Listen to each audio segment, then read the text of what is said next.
Close your eyes for a minute, close your eyes for a second. I won't change my mind.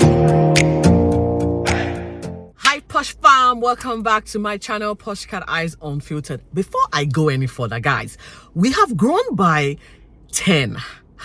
I don't know how we did that in the last couple of days, but we did. Thank you to my latest subscribers. I feel like someone that added me actually shared my channel with their friends and their family, and they all went and started subscribing. I do not know who.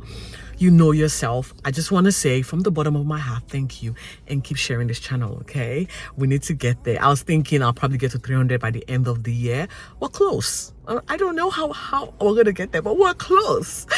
Thank you. And for my existing subbies, you know how we do it here. I do appreciate the fact that you are still on this channel. Support me as we grow, and again, comment, share this channel with your friend. With that said, let's get into the first reunion sit down for season 15 of the Real Housewives of Atlanta. Yes guys, we are about to get to the 3-part reunion, I think it was, and the first reunion aired last night. I'm going to try and do the recap. First things first though, you're going to see my camera focus shift because I'm starting off in my mobile space and I might finish this whole commentary in my living room. That's because I'm in a hurry to pick up my daughter. It was a good reunion, not a great reunion. It was a good reunion. I will say this though, the women were all dressed to the nines. Blue or the Portugal vibe suits them because it was, I think we're going for a Portugal vibe team for this particular reunion, and the women dressed. I cannot have any bad thing to say about any of their styling and their outfits. Kandi seemed to come up top with what she wore and how she presented herself for this reunion. And I'm gonna say this, we have to give it to Drew this season. Drew came, conquered.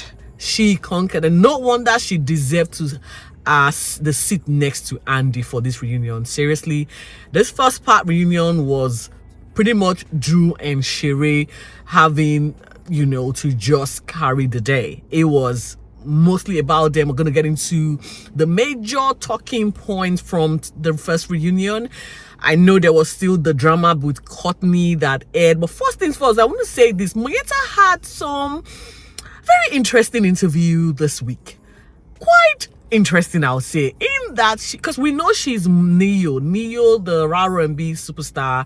If you know him from back 20 years ago, yes, she dated him, they dated. Apparently she had a few things to share about their relationship when it lasted or while it lasted. I didn't know that they shared their bedroom with, you know, strangers. Apparently Neo is into multiple partners in the bedroom, and Moyeta gave in to his wishes until it got to a point where it was too much for her to bear, and she was like, I can't do this anymore. I was like, Moyeta, do we need to hear this? But she, you know, she shared. And then Allison was on the news today. Apparently, I don't know if you guys heard me say something about the speak on it with Kandi and Courtney. There's been a lot of backlash following this particular sit down between Kandi and Courtney. Now, some of you are saying that Kandi made some type of misstatement. I don't think she did, because sometimes we are ignorant to some things, and she did admit to part of the conversation that she didn't have an understanding of what something was. I'm not going to speculate. I'm going to say because I don't want to get doxed here. And so she went on to say, I had a preconceived notion about this thing. And now that I have gone to see this person, understood her story, listened to her story, I now have a different mindset. I have now been educated about this whole situation. And people are coming for her. I don't want to get involved. Like I said, Allison has come forward, kind of, you know, join the bandwagon to criticize Kandi. But for me, I feel like, Allison, you're trying to get a moment, so I'm just going to let you get your moment. But it was not that deep. Like, again, guys, let's get into this particular reunion. Drew came, saw, and conquered. It was all about Drew, and I loved her for it. She was dressed to the nines, and Andy came through with the questions, and we're gonna get into them specifically. Let's get started with Kenya. Kenya didn't really have a lot of things going on this particular season. Andy started off by asking her about the opening of her hair salon, which we thought we were going to see on the show, but we didn't get the opportunity to see it. She said it was actually a soft opening because she was having to have an extension upstairs or at the back or at the side. I'm not sure. So there's still more construction going on in her new place. So she did a soft opening in preparation for the season finale, which we didn't get to see. And she's either happy with where she's at with her opening, and also went for her to tell us that her divorce is still not finalized, and now her ex-partner is now taking her to court, I think for contempt or something. Pretty much, remember the scene where Marlo was banging really hard at her door in Alabama, where they were supposed to have this girls' night and Kenya was a no-show. Mark Bailey, or whatever his name is now using that particular footage and taking her to court, saying she put her daughter or their child in danger. And so, according to Kenya, she was going to be having to subpoena Marlo and handed across a document. The shade that is Andy. Andy was like, hang on a second. This is not exactly a subpoena because it's blank. There are no names here. What is this document? I think Kenya thought Andy was gonna, have her back and hand across the document to Marlo. He didn't.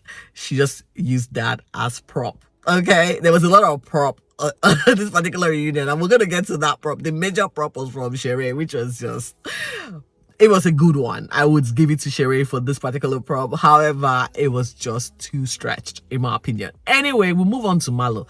Marlo didn't really have much on again, apart from the fact that she had this man called Scott Lee. Andy wanted to know if they've gone through second base, which she confirmed, and they're still friends. She's not defining the relationship just yet, but she's happy. And she talked about the foster care charity event she hosted, and also her nephew. I think the nephew is now driving a car or something. She got him a car.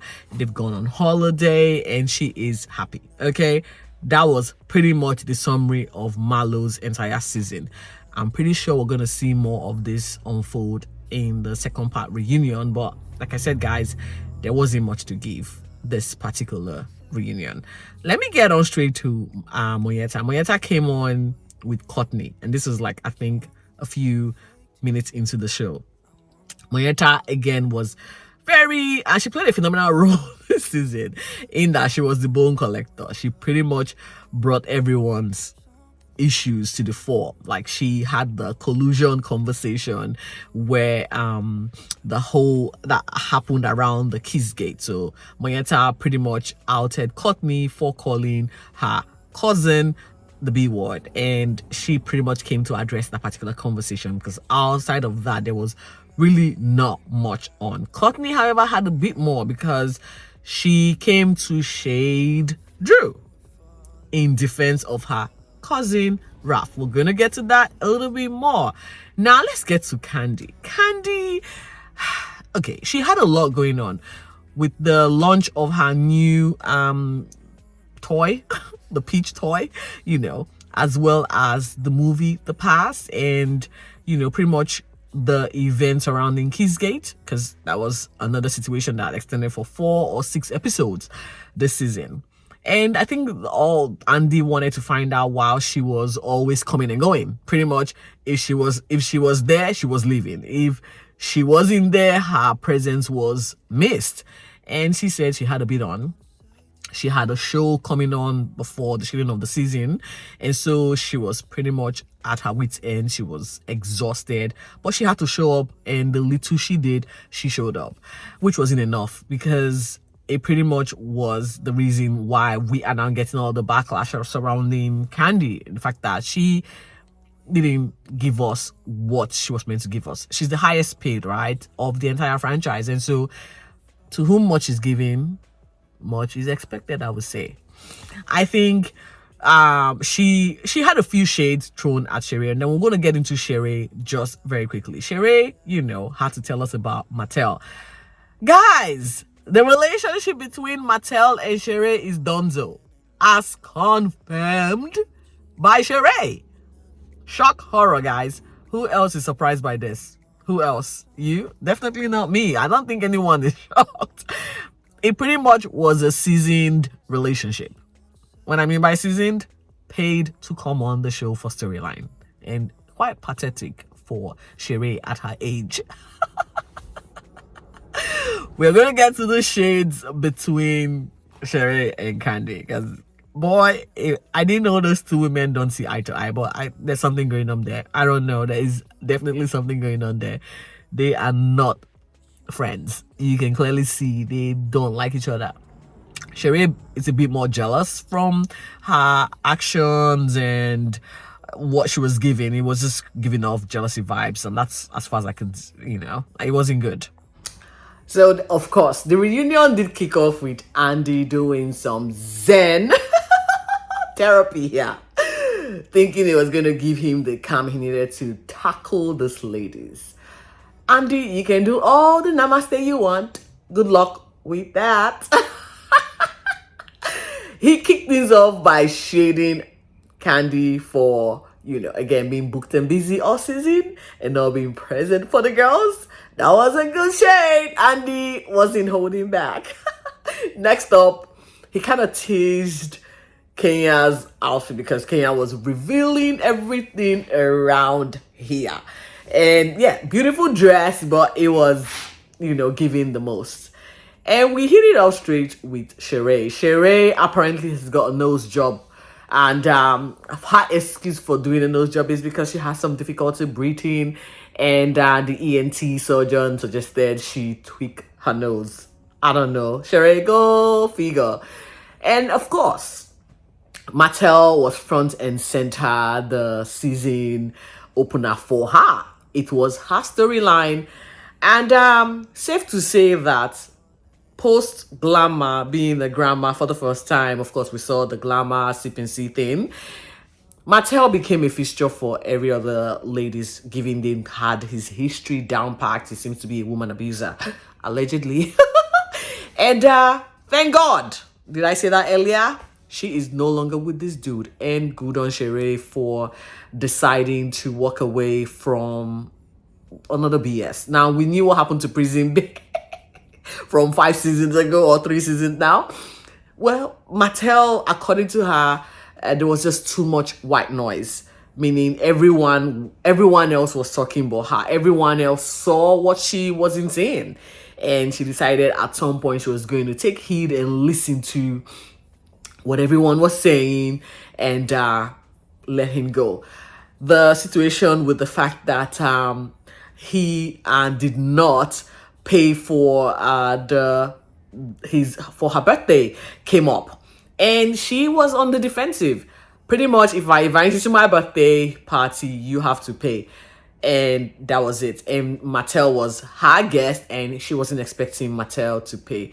Let's just say we can agree to disagree, girl. He couldn't even get you a birthday gift. You had to buy yourself a birthday gift and lie to us that he got you that birthday gift. So there's no way he's paying $2,000 worth of dinner check for your friends. We know that he is broke. Besides, you're pretty much paying him to represent or be your boyfriend on the show. Allegedly. Guys, that kill me. But like I said, they're done. Good luck with that. She might find another man to bring on for season 16. That's as if she will be on season 16, given the fact that almost all the castmates have been axed. I don't know, still on the works. We're going to be uncovering more of this information as it goes. It didn't take too long before Sheree had a bone to collect with Candy. Apparently, Candy shaded her business, She by Shen. And the fact that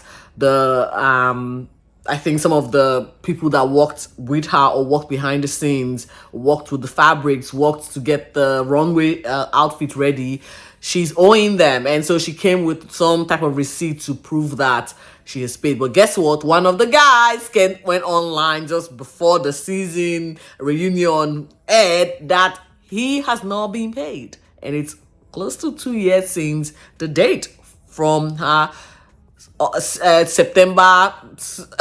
spring September launch 14 years ago, guys. And She wasn't happy that Candy had something to say and decided to shade Candy. They went back and forth, and I think part of the trailer for the reunion came where Candy was like, all the shots you're trying to get is in your face, and she's like, you can never get my body, you can never. And she's like, well, I don't need your body because pretty much all you've been trying to fix is your face, and you're still not done fixing it perfectly. It was a mess. I think it alluded to some photograph that was made in comparison with Drew. And Drew, I think they said Sheree is trying to be Drew, like copying all of Drew's looks, makeup, everything. And Sheree, you know how she has a good comeback. She was like, well, you can never meet. That was my worst photo. And if you feel like my worst photo is me imitating you, then it's sad. These girls are just petty. Like, petty. She ended up gifting Drew the bag she did not gift her prior to the launch of her clothing line, and this time we saw the bag. The bag came with a prop and scene.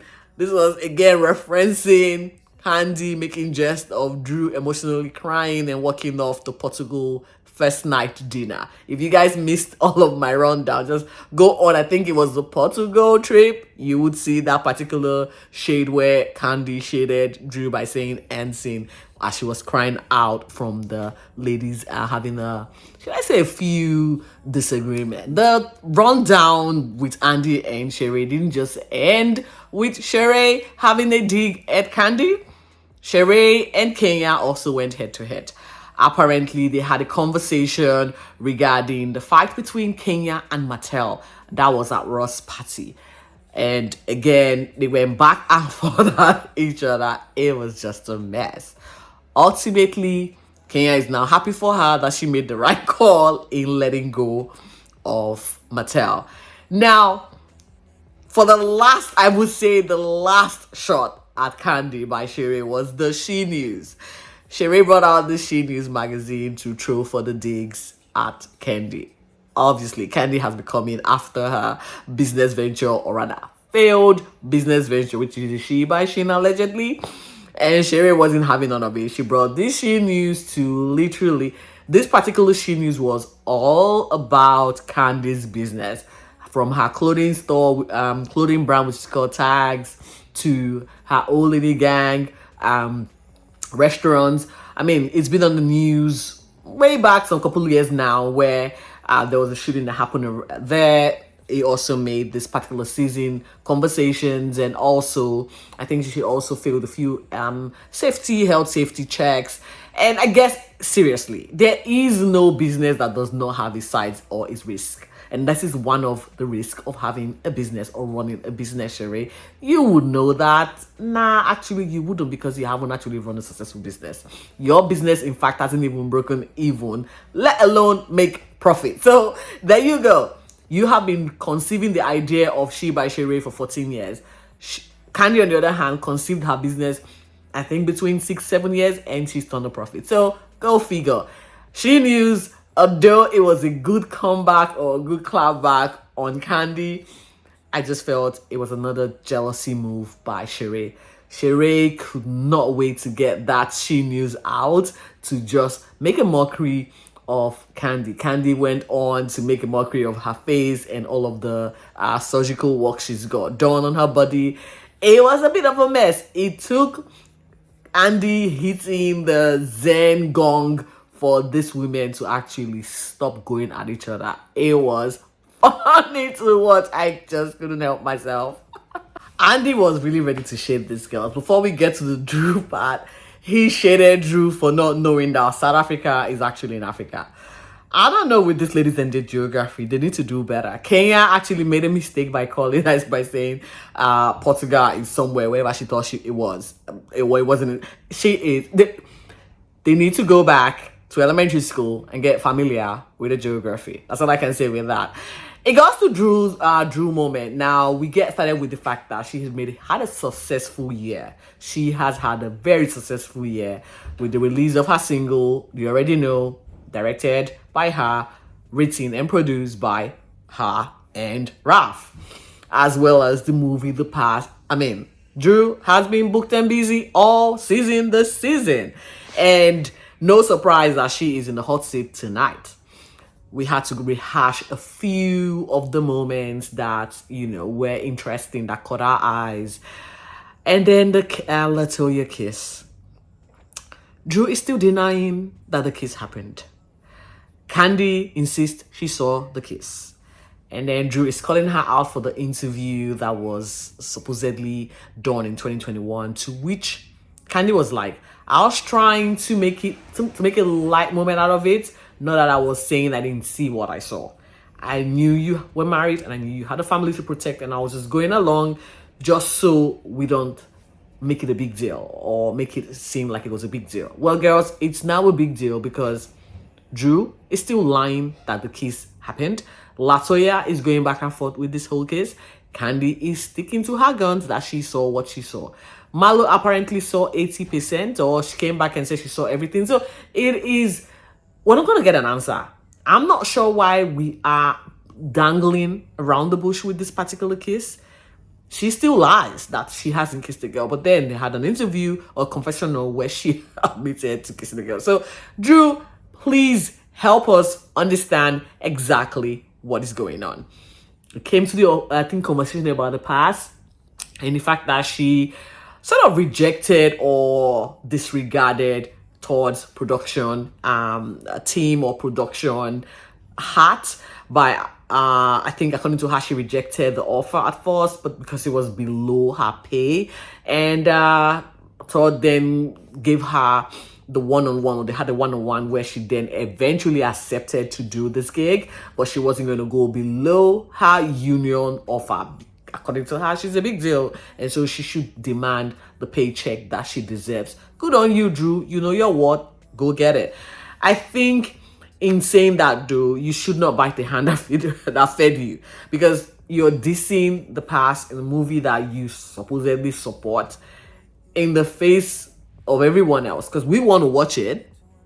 But if you're making us feel like it wasn't a big deal, it makes us disinterested and not want to watch it. And so I feel bad for Candy. I don't know if Drew was the right move to go for casting. However, again, you get what you pay for. That's all I'm going to say. In the end, from this back and forth, there was no headway. Drew was trying to find out if she and Candy was still good. I'm like, Drew, read the room, girl. You are dissing this girl's production. You are dissing the fact that they spent a lot of money getting this film together, and you're still expecting to be good friends. I don't know, man. What book are you reading from? Because there's something wrong with you, child. There's something wrong with you. So part one of the reunion ended with Monyeta and Courtney coming on the hot seat.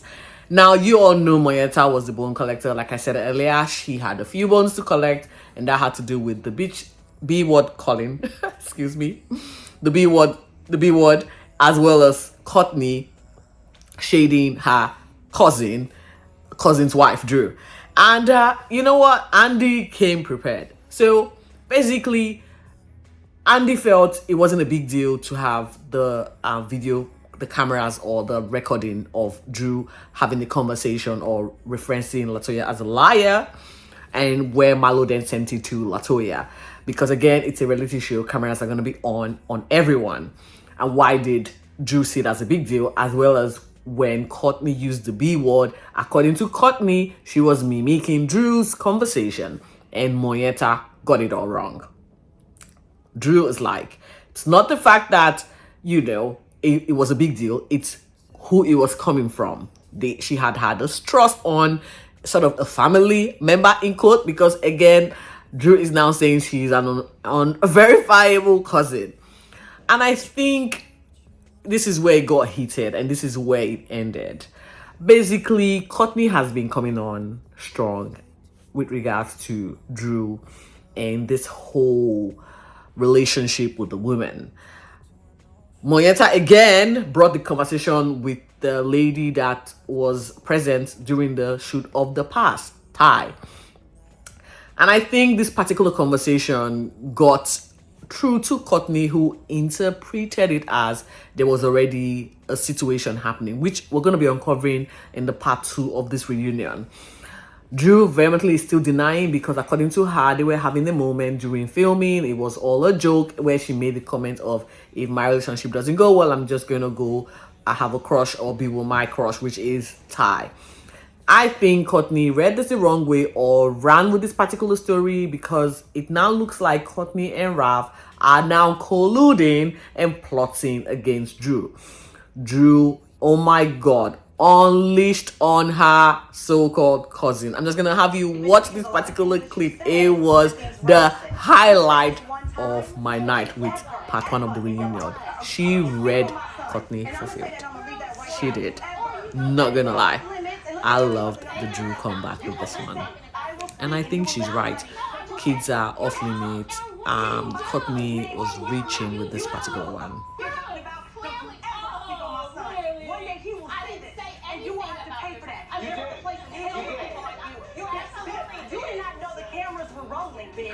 And she was like, without this child, I go be in my it clearly was a Drew moment with the first part of the reunion episode. Cannot wait to uncover more because I guess we're gonna be kicking off episode or part 2 of the reunion from this particular showdown. And guess what? I am here to run a commentary.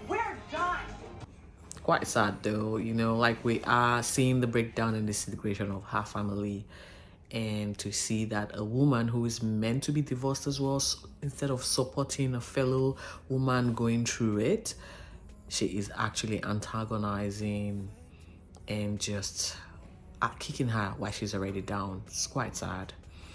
I actually do feel for Drew here because kids are really, really off limits. You know, all of these are allegations. There is no proof. We haven't actually seen them. And so what if there's proof? It's her life. We need to, I don't know. It's again, these women are just, they're foes. They say we're bringing women together to have, you know, let's see their lives. But in this instance, these women don't look like they are friends. They look like they are foes. They hate each other. They are envious and jealous of each other's success. And it's just hard sometimes when you want to promote Black women and success. Things like this doesn't make it work. And that wraps up the reunion part 1. I cannot wait to come on here and give you a commentary of part 2. We're going to be coming on strong because yes, Ralph is coming on the hot seat. I hope we can get some information, some type of closure or understanding as it relates to what's going on between Drew and her husband, Ralph. Until next time, guys, stay safe and be focused. Bye for now.